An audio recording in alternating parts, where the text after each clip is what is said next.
7일은 국가가 정한 사회복지의 날입니다. 사회복지 최전선에서 최선을 다하고 있는 사회복지사들에겐 의미 있는 날인데요.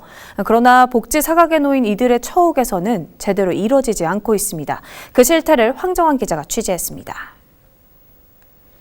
4년차 사회복지사 노재원 씨.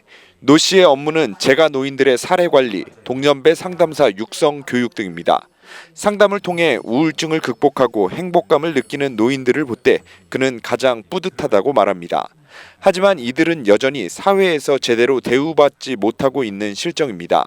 먼저 사회복지사 급여는 정부 가이드라인이 나오면서 일부 개선됐지만 타 직종과 비교하면 이들에 대한 급여는 낮은 수준입니다. 청주 사회복지사 관리직의 경우 10년을 근무해도 200만 원을 조금 넘게 받는 수준인 겁니다.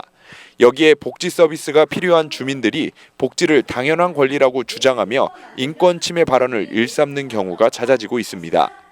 사람이다 보니까 클라이언트 분들에게 인권에 대한 침해를 받을 수도 있고요. 그런 마음적인 그런 상처를 입으면 그 부분을 해소를 할 수 있는 그런 부분들이 좀 부족한 것 같아요.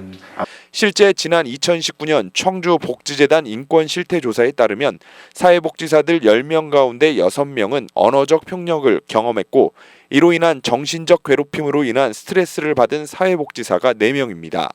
코로나19 장기화에 따른 일부 업무가 비대면으로 이루어지면서 현재 사회복지사들의 인권 피해 사례는 더욱 늘어날 것이라는 전망입니다.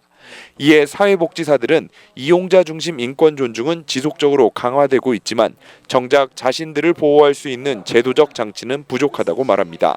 인권은 소중하다고 생각을 하고 있고요. 그래서 특히 이게 사회복지 근무 환경에서는 좀 인권에 대한 부분들이 많이 좀 이렇게 부분 때문에 사회복지사들이 이직이 좀 많이 있는 편입니다.